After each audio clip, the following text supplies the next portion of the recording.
18 मई 2026 रात 9:17 भारत के अलग अलग शहरों में लाखों मोबाइल स्क्रीन एक साथ चमक रही थीं। सोशल मीडिया के भीतर एक ऐसा नाम तेजी से फैल रहा था जिसे देखकर लोग पहले हंस रहे थे और फिर कुछ सेकंड बाद रुककर सोचने लग रहे थे। कुछ लोगों को यह सिर्फ एक मजाक लगा, लेकिन अगले कुछ दिनों में जो हुआ उसने बहुत लोगों को हैरान कर दिया। शुरुआत सामान्य नहीं थी। ये किसी बड़ी रैली या मंच से शुरू नहीं हुआ था, लेकिन इसके बावजूद कुछ असामान्य तेजी से फैल रहा था। धीरे धीरे मीम्स सवालों में बदलने लगे थे और जो लोग पहले सिर्फ हंस रहे थे वे अब सवाल पूछने लगे थे। कहानी सिर्फ एक वायरल नाम की नहीं रह गई थी, ये अब लोगों की भावनाओं और सवालों की कहानी बनती जा रही थी।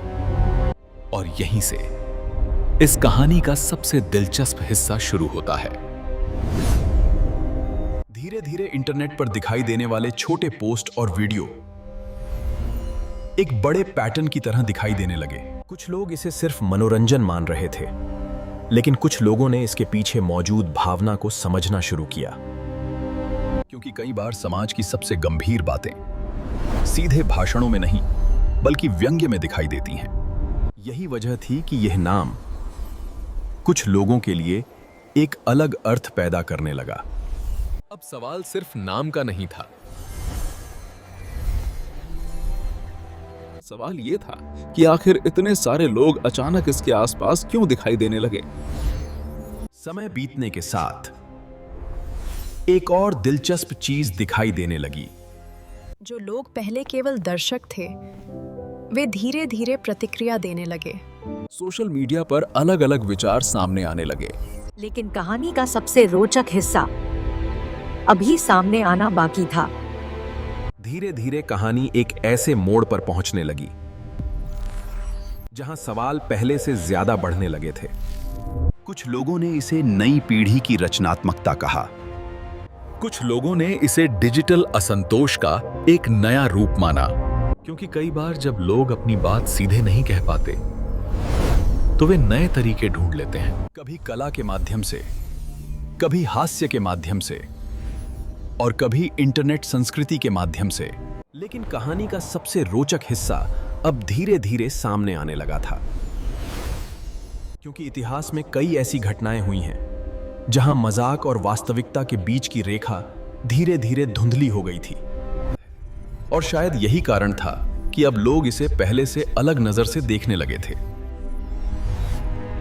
लेकिन सबसे बड़ा सवाल अभी भी बाकी था। अब सवाल सिर्फ ये नहीं था कि ये एक पार्टी है या नहीं,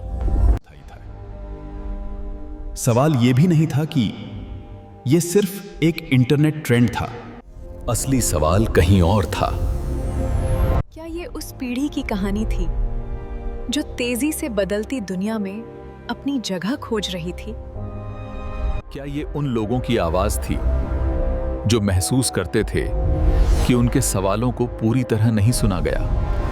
या ये सिर्फ इंटरनेट की दुनिया का एक और अध्याय था जो कुछ समय बाद गायब हो जाएगा? क्योंकि इंटरनेट अब सिर्फ मनोरंजन की जगह नहीं रह गया था, ये एक ऐसी जगह बन चुका था जहां विचार पैदा हो सकते थे और लाखों लोगों तक पहुंच सकते थे। लेकिन हर वायरल चीज इतिहास नहीं बनती।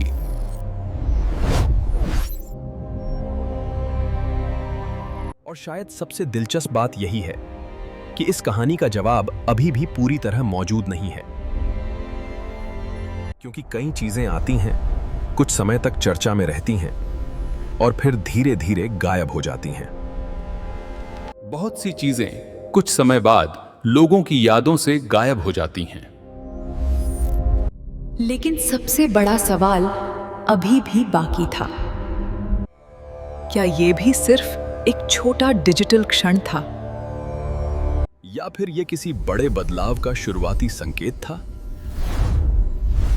क्योंकि कुछ कहानियां खत्म होने के बाद समझ आती हैं, लेकिन कुछ कहानियां ऐसी भी होती हैं जिनके बीच में खड़े लोग खुद नहीं जानते कि वे इतिहास का हिस्सा बन रहे हैं।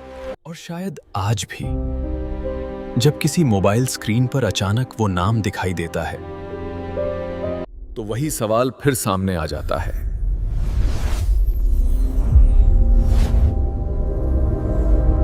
क्या ये सिर्फ एक मजाक था या किसी ऐसी भावना की शुरुआत जिसे आने वाले वर्षों में अलग तरीके से याद किया जाएगा? लेकिन कहानी का अंत शायद उतना सरल नहीं था जितना शुरुआत में दिखाई देता था।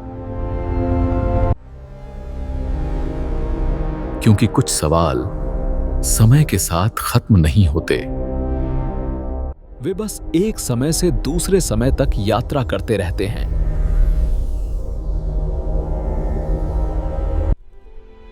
और शायद आज भी बहुत लोग उसी सवाल को समझने की कोशिश कर रहे हैं।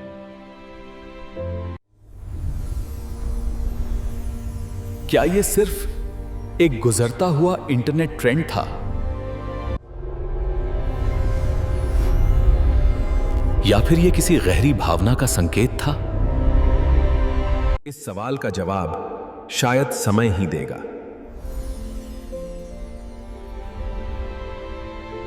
क्योंकि कहानियां हमेशा वहीं खत्म नहीं होती जहां लोग सोचते हैं।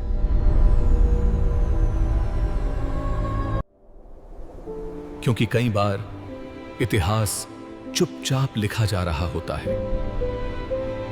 क्या ये सिर्फ एक मजाक था या किसी ऐसे बदलाव की शुरुआत जिसे आने वाले वर्षों में अलग तरीके से याद किया जाएगा?